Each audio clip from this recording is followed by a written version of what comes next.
जय हिंद साथियों, स्वागत है आपका self study classes with Sumit Jain YouTube channel और दोस्तों ऐप में।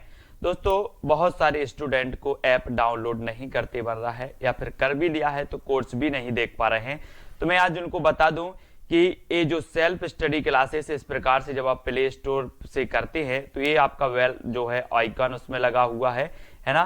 तो इस प्रकार से सेल्फ स्टडी क्लासेस आपको सर्च करना है और ऐसे आइकन में आपको ऐप मिलने वाला है। ठीक है, तो दोस्तों हम देखें कि प्ले स्टोर में आपको इस प्रकार से दिखेगा ये सेल्फ स्टडी क्लासेस। ठीक है, ये प्ले स्टोर में आपको सेल्फ स्टडी क्लासेस का ऐप दिखने वाला है। ठीक है, ये इमेज उसमें डली है, ये आइकन, ये लोगो उसमें डला है। ठीक है, अब दोस्तों इसको इंस्टॉल करना है, यहां से आप इंस्टॉल करेंगे। ठीक है, अब इंस्टॉल करेंगे तो वहां पर आपको नंबर मांगेगा, जीमेल नंबर मांगेगा, तो आपको ओटीपी आएगा, तो आप रजिस्टर करके आगे बढ़ेंगे। ठीक, जय हिंद साथियों, स्वागत है आपका self study classes with Sumit Jain YouTube channel में। दोस्तों आज की इस वीडियो में हम पढ़ने वाले हिंदी साहित्य ट्रिकी वीडियो है ना। आज हम आपको ऐसे महत्वपूर्ण प्रश्न याद करवाएंगे, ऐसी फनी ट्रिक बताएंगे कि आप जिंदगी भर कभी नहीं भूल सकते। आप नेट एग्जाम की तैयारी कर रहे हैं, पीजीटी की कर रहे हैं, टेट एग्जाम या फिर आरपीएससी एग्जाम की तैयारी कर रहे हैं या एलटी ग्रेड की एग्जाम की तैयारी कर रहे हैं, तो ये वीडियो आपके लिए है। दोस्तों वीडियो को लाइक जरूर करें, ठीक है, और शेयर करना है। आज मैं फनी ट्रिक से और रोज आपकी सुबह 9:40 पर हिंदी साहित्य का ट्रिकी वीडियो आता है सेल्फ स्टडी क्लासेस पर, तो जरूर जुड़ें। ठीक है, स्टार्ट करते हैं दोस्तों आज का ये वीडियो। सबसे पहला जो हमारा प्रश्न है वो है, कबीरदास की भाषा को पंचमेल खिचड़ी किसने कहा है। अब 2 सेकंड दोस्तों आपको दिए जाते हैं, आपको उत्तर बताना है। मैं आपको बता दूं कि वीडियो में सबसे पहले आपको टेस्ट करवाया जाएगा, फिर ट्रिक बताई जाएगी। ठीक है, तो कबीरदास की भाषा को पंचमेल खिचड़ी किसने कहा है, तो आपका बिल्कुल सही आंसर क्या हो जाएगा दोस्तों, किसने कहा है, उत्तर होगा श्याम सुंदर दास ने। किसने कहा, श्याम सुंदर दास, यानी कि आ नंबर आपका बिल्कुल सही हो जाएगा। अब एक चीज बताना दोस्तों कि जो पंचमेल खिचड़ी बनेगी वो कैसी बनेगी, सुंदर बनेगी कि नहीं बनेगी, सुंदर बनेगी ना। तो पंचमेल खिचड़ी कौन बोलेगा, श्याम सुंदर दास बोलेंगे ना। अब पंचमेल खिचड़ी है तो बहुत सुंदर बनेगी, तो श्याम सुंदर दास, यानी कि आपका आ नंबर जो है वो बिल्कुल सही हो जाएगा। ठीक है दोस्तों, फनी ट्रिक से याद करवाएंगे आपको, सिर्फ पूरा वीडियो देखना है। सत्यवती कथा के रचनाकार कौन है। अब 4 विकल्प हैं, 2 सेकंड भी आपको दिए जाते हैं, फिर मैं आपको फनी ट्रिक से याद भी करवा दूंगा। तो आपका बिल्कुल सही आंसर क्या हो जाएगा, सत्यवती कथा के जो रचनाकार हैं दोस्तों वो कौन है, ईश्वरदास। आपने बिल्कुल सही आंसर बताया, ईश्वरदास। अब इसको कैसे याद रखना है दोस्तों, एक चीज बताना कि जो ईश्वर हैं, ईश्वर की जो कथा होती है वो कैसी होती है, सत्य होती कि नहीं होती। अब उत्तर तो आपके हाथ है ना, वो कैसी होती है, सत्य होती है। ईश्वर की कथा हमेशा सत्य होती है, तो सत्यवती कथा के रचनाकार कौन होंगे, ईश्वरदास। ठीक है, इस प्रकार से हमें याद भी करना है दोस्तों। अगला जो हमारा प्रश्न है, सत्यवती कथा को सूफी काव्यधारा की प्रथम रचना किसने माना है, तो आपको जल्दी से उत्तर बताना है। सत्यवती कथा को सूफी काव्यधारा की प्रथम रचना किसने माना है, तो 2 सेकंड में आपने अपना उत्तर बताया दोस्तों, किसने माना है, हजारी प्रसाद द्विवेदी, यानी कि विकल्प नंबर जो सा है वो आपका बिल्कुल सही हो जाएगा। अब इसको कैसे याद रखोगे कि सत्यवती कथा को सूफी काव्यधारा की प्रथम रचना हजारी प्रसाद द्विवेदी ने माना। अब एक चीज बताना दोस्तों, हमने पढ़ लिया कि सत्यवती कथा ईश्वरदास की रचना है ना। अब सत्यवती कथा जब ईश्वरदास की रचना है तो इसको एक बार नहीं पढ़ा जाएगा दोस्तों, इसको 1000 बार पढ़ा जाएगा। कितने बार पढ़ा जाएगा, 1000 बार पढ़ा जाएगा। तो सत्यवती कथा को सूफी काव्यधारा की प्रथम रचना कौन मानेंगे, हजारी प्रसाद द्विवेदी, क्योंकि इसको 1000 बार पढ़ा जाएगा। हम बोलते हैं ना कृष्ण लीला 1000 बार सुन रहे हैं, रामायण 1000 बार सुन रहे हैं, रामचरितमानस 1000, क्योंकि ये सत्य कथा है ना। वैसे ही सत्यवती कथा ईश्वरदास की रचना है और इसको हम 1000 बार पढ़ेंगे। ठीक है, ऐसे याद रखना है दोस्तों। अब आपको बताना है आलवार भक्तों की संख्या कितनी मानी है, तो 2 सेकंड में आपको अपना उत्तर बताना है और आपका बिल्कुल सही आंसर क्या हो जाएगा, आंसर हो जाएगा दोस्तों आपका कितना, 12।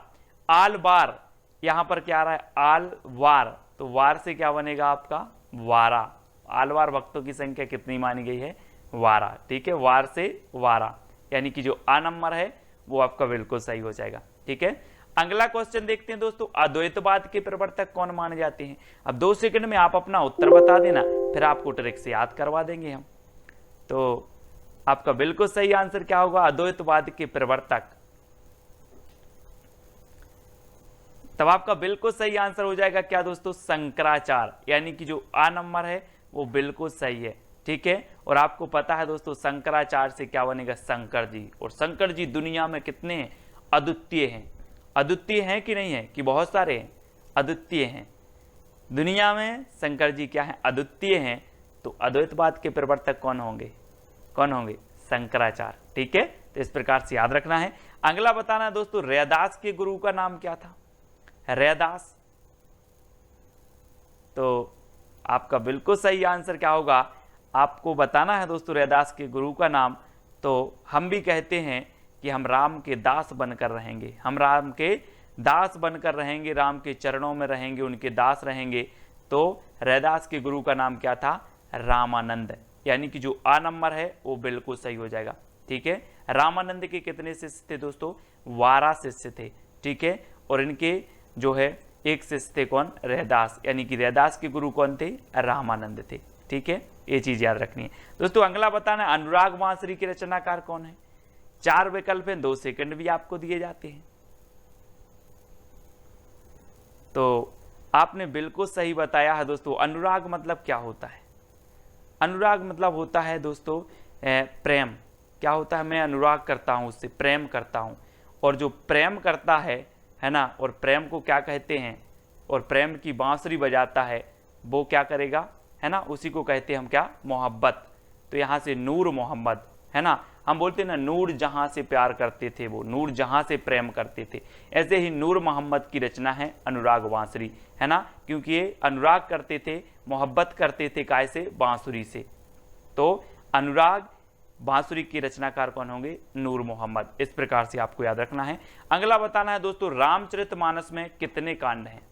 रामचरितमानस दोस्तों जल्दी से बताना है। आपका बिल्कुल सही आंसर क्या आ गया है? रामचरितमानस, है ना, ये तुलसीदास जी की रचना है। रामचरितमानस महाकाव्य है। ठीक है, और इसमें कितने खंड हैं, कितने कांड हैं? तो 7 कांड हैं। अब इसको कैसे याद रखोगे, है ना? तो रामचरितमानस दोस्तों आपको पता है कि राम के जीवन पर आधारित है, तुलसीदास जी की रचना है। ठीक है, और राम जी जब वन में जा रहे थे तो बहुत सारे लोग कहाँ जा रहे थे? साथ जा रहे थे, साथ। तो तुलसीदास ने सोचा यार सब लोग साथ जा रहे थे तो रामचरितमानस में भी 7 कांड रखेंगे, है ना। तो इसमें 7 कांड हैं, इस प्रकार से याद रखेंगे। विनय पत्रिका के रचनाकार कौन है दोस्तों? विनय पत्रिका। अब एक चीज बताना दोस्तों कि संसार में सबसे ज्यादा विनय राम जी की किसने की है? विनय पूर्ण दोहे लिखे हैं, विनय की है किसने की है? तो वो की है दोस्तों किसने? तुलसीदास जी ने। ठीक है, तुलसीदास यानी कि जो आ नंबर है वो बिल्कुल सही है ना। आपने सुना है, क्या सुना है कि चित्रकूट के घाट में भई संतन की भीड़, तुलसीदास चंदन घिसे तिलक देत रघुवीर। दोस्तों जो विनय पत्रिका है ये ब्रज भाषा में तुलसीदास जी की रचना है। याद रख लेना, कई बार पूछी जाती है कि विनय पत्रिका की भाषा क्या है, तो भाषा है ब्रज भाषा और तुलसीदास जी की है। ठीक है, अगला बताना है दोस्तों भक्तमाल के रचनाकार कौन है? भक्तमाल। तो अब एक चीज बताना दोस्तों कि जो भक्त होते हैं, भक्त है ना, भक्त क्या करते हैं? आकाश की ओर, नभ की ओर क्या करते? सिर करते हैं और ऐसे भगवान को क्या करते हैं? नमस्कार करते हैं। कौन? भक्त। कहां सिर करते हैं? नभ की ओर। तो भक्तमाल के रचनाकार कौन होंगे? नभ से नाभादास, है ना। भक्तमाल जो भक्त होते हैं वो नभ की ओर सिर करके नमस्कार करते हैं। तो भक्त से नाभा, भक्त क्या करते? नभ की ओर, तो नाभादास, है ना। तो भक्तमाल के रचनाकार कौन है? नाभादास। ठीक है, अगला प्रश्न बताना है दोस्तों आपके भंवर गीत के रचनाकार कौन है? भंवर गीत ये है दोस्तों भंवर।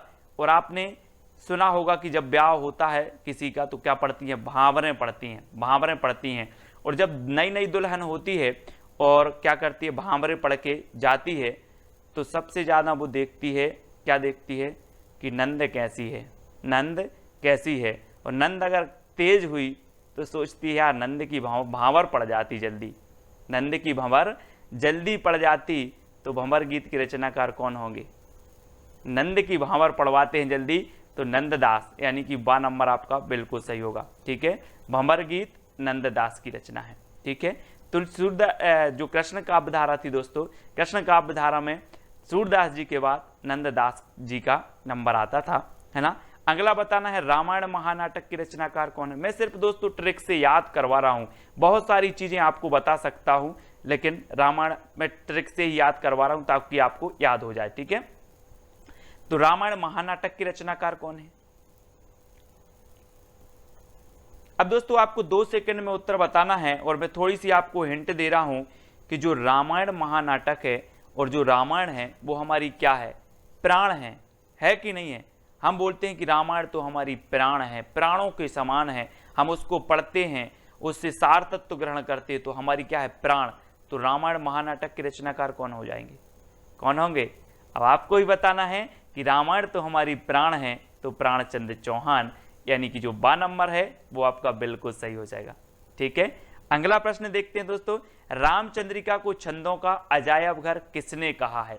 अब दोस्तों सबसे पहली बात तो यही आती है, एक क्वेश्चन पूछा जाता है कि छंदों का अजायब घर किसे कहा जाता है, तो आप बता देते हो केशवदास की रामचंद्रिका को। ठीक है, लेकिन रामचंद्रिका को छंदों का अजायब घर कहा किसने है? तो एक चीज बताएं कि जिसने इस रामचंद्रिका का स्वरूप देखा होगा वो ही बता सकता है कि ये छंदों का अजायब घर है। अगर ये पुस्तक बंद है, इसको देखकर आप बता सकते हो कि इसके अंदर क्या है? नहीं बता सकते ना। जिसने रामचंद्रिका का स्वरूप देखा वही बताएगा कि ये छंदों का अजायब घर है। तो राम स्वरूप चतुर्वेदी, इन्होंने स्वरूप देखा और इन्होंने बता दिया कि ये क्या है? छंदों का अजायब घर है, और बा नंबर आपका बिल्कुल सही हो जाएगा। ठीक है ना, फनी ट्रिक याद हो जाएगा दोस्तों, पूरा वीडियो जरूर देखना है। मधुमालती के रचनाकार कौन है? मधुमालती, आपने दोस्तों एक वो सुना होगा कि बैर कराते मंदिर मस्जिद और मेल कराती मधुशाला, एक सुना है ना आपने। तो आपने देखा होगा कि समाज में कई ऐसे लोग होता है उनका मंझनई मधु से होता है। कैसे होता है? मंझन मधु से होता है। तो मंझन मधु से होता है तो मधुमालती के रचनाकार कौन होंगे? मंझन होंगे ना, मंझन, यानी आ नंबर आपका बिल्कुल सही हो जाएगा। ठीक है, हमें ट्रिकी याद करना है दोस्तों, याद बस करने का माध्यम है कि हमारे माइंड में कैसे वो फिट बैठती है, याद होती है। ठीक है, अगला बताना है दोस्तों आपको, हिंदी भक्ति काव्य का प्रथम क्रांतिकारी पुरस्कर्ता कबीर हैं, ये कथन किसका है? हिंदी भक्ति काव्य का जो काव्य के प्रथम क्रांतिकारी पुरस्कर्ता कबीर हैं, ये कथन किसका है? तो ये चीज तो कौन बता देंगे? बच्चे बता देंगे, सभी को पता है। कौन बता देंगे? बच्चे भी बता देंगे कि हिंदी भक्ति काव्य के जो प्रथम क्रांतिकारी कवि हैं वो कबीर हैं। बच्चा भी बता देगा साहब, क्योंकि भक्ति से ओतप्रोत थे, कबीरदास ने समाज को फटकारा और भक्ति से, तो ये बच्चे बता देंगे। तो बच्चन सिंह का कथन होगा। किसका होगा? बच्चन सिंह, यानी कि जो आ नंबर है वो बिल्कुल सही होगा। हिंदी भक्ति काव्य का प्रथम क्रांतिकारी पुरस्कर्ता कबीर हैं, ये कथन किसका है? बच्चन सिंह का। ठीक है, इस प्रकार से कथन भी याद हो जाएंगे आपको, आप बिल्कुल चिंता न करें। निरंतर सीरीज देखना है, रोज 9:30 पर आपकी, रोज सुबह 9:30 पर ट्रिकी वीडियो होगा। ठीक है, तो जरूर देखें। और रात्रि 9 बजे आपकी हिंदी साहित्य की विस्तृत क्लास होती है, तो उसको भी देखना है। गुरु नानक का जन्म हुआ था तो कहां हुआ था दोस्तों? सिख संप्रदाय के प्रवर्तक माने जाते हैं गुरु नानक।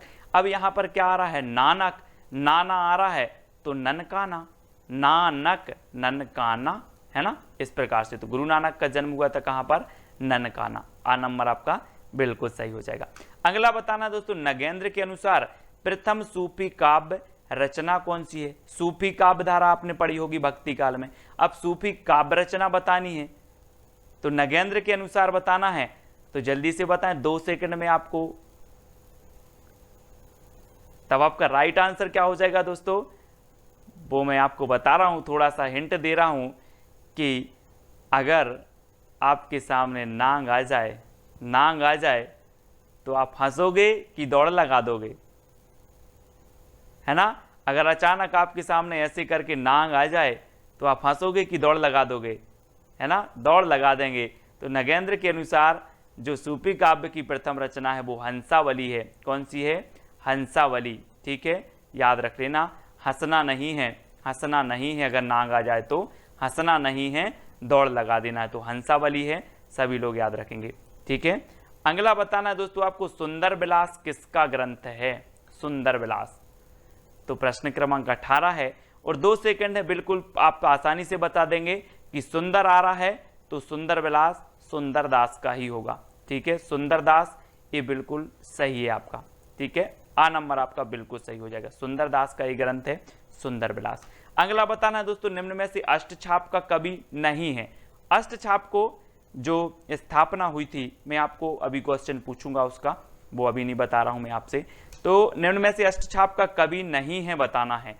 अष्टछाप की स्थापना मैं आपको इतना बता दे रहा हूं कि विट्ठलनाथ ने की थी। ठीक है, लेकिन कौन सा कवि नहीं है इनमें से?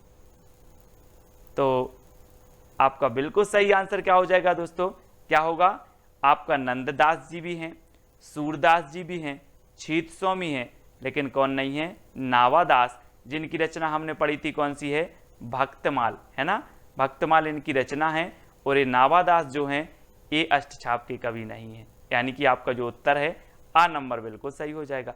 अब लोग कंफ्यूज होते हैं दोस्तों, यहाँ भी दास आ रहा है, यहाँ भी दास आ रहा है, यहाँ भी दास आ रहा, तो ये तीनों तो होने चाहिए, ये छीत स्वामी आ रहा तो ये नहीं होनी चाहिए, ऐसे कर देते हैं। लेकिन जिन्होंने पढ़ा है उनको ज्ञान है। कुंभन दास के गुरु कौन थे दोस्तों? वल्लभाचार्य, रामानंद, कबीरदास या विट्ठलनाथ? तो अब दोस्तों यहाँ पर बताना है, फंस गई ना कैसेट, कि वल्लभाचार्य के हैं कि विट्ठलनाथ के हैं। तो दोस्तों एक चीज मैं आपको हिंट दे रहा हूं कि अगर कुंभ के मेले में जाना है तो क्या होना चाहिए? बल होना चाहिए, क्योंकि भीड़ इतनी रहती है, भीड़ इतनी रहती है कि आपके अंदर अगर बल नहीं होगा तो आप कुंभ के मेले में नहीं जा सकते। तो कुंभ के मेले में बल चाहिए, तो कुंभन दास के गुरु कौन होंगे? बल से वल्लभाचार्य, यानी कि जो आ नंबर है वो आपका बिल्कुल सही हो जाएगा। ठीक है, इस प्रकार से याद रखना है। अब दोस्तों आपका एक चैलेंज प्रश्न है जिसका उत्तर आपको कमेंट में लिखना है कि अष्टछाप की स्थापना कब हुई थी। एक एक बंदा जिन्होंने भी ये वीडियो देखा है, जिनको भी वीडियो अच्छा लगा है, जो भी हमारे हिंदी साहित्य के सही ओरिजिनल स्टूडेंट हैं, वो अष्टछाप की स्थापना कब हुई थी, इसका उत्तर कमेंट में लिखेंगे। चैलेंज प्रश्न है आपके लिए। ठीक है, हर बंदा लिखेगा और प्रोत्साहन के लिए 2 शब्द लिखेंगे कि सर इसी प्रकार के वीडियो और बनाए। ये तो सरल प्रश्न थे, कठिन कठिन प्रश्न भी आपको याद हो जाएंगे, कोई बड़ी बात नहीं है। हिंदी साहित्य की रचनाएं याद हो जाएंगी, प्रश्न याद हो जाएंगे, काल हो जाएंगे, सब कुछ होगा याद, है ना। सिर्फ आपको वीडियो को लाइक करके अपने मित्रों तक शेयर करना है। और सुबह रोज 9 बजे 9:30 पर 9:30 पर आपका ट्रिकी वीडियो जरूर आएगा रोज। तो रोज आपको देखना है, वीडियो को लाइक करना है। और दोस्तों एक छोटा सा अपना क्या है, IAS स्टडी ट्रिक, एक टेलीग्राम अपना ग्रुप है जिसमें लगभग 5-6 हज़ार लोग जुड़ चुके हैं। तो आपको टेलीग्राम ऐप डाउनलोड करना है, उसमें सर्च करना है IAS स्टडी ट्रिक और ज्वाइन हो जाना है। ठीक है, और हिंदी साहित्य का एक व्हाट्सअप ग्रुप भी है। तो व्हाट्सअप नंबर दिया है आपका 9098609291। ठीक है, इस पर आप मैसेज करेंगे तो ग्रुप की आपको लिंक मिल जाएगी। इंस्टाग्राम में भी जुड़ना है तो आपको self study classes Sumit Jain search करना है। ठीक है, फेसबुक पे आपको सुमित जैन सर्च करना है। वीडियो को लाइक जरूर करें दोस्तों, कैसा लगा कमेंट के माध्यम से बताएं। तो आज के वीडियो के लिए बस इतना ही। जय हिंद।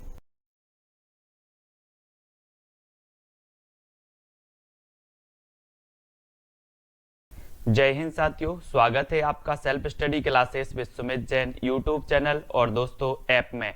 दोस्तों बहुत सारे स्टूडेंट को ऐप डाउनलोड नहीं करते बन रहा है, या फिर कर भी लिया है तो कोर्स भी नहीं देख पा रहे हैं। तो मैं आज उनको बता दूं कि ये जो सेल्फ स्टडी क्लासेस इस प्रकार से जब आप प्ले स्टोर से करते हैं तो ये आपका जो है आइकन उसमें लगा हुआ है ना। तो इस प्रकार से सेल्फ स्टडी क्लासेस आपको सर्च करना है और ऐसे आइकन में आपको ऐप मिलने वाला है। ठीक है, तो दोस्तों हम देखें कि प्ले स्टोर में आपको इस प्रकार से दिखेगा ये सेल्फ स्टडी क्लासेस। ठीक है, ये प्ले स्टोर में आपको सेल्फ स्टडी क्लासेस का ऐप दिखने वाला है।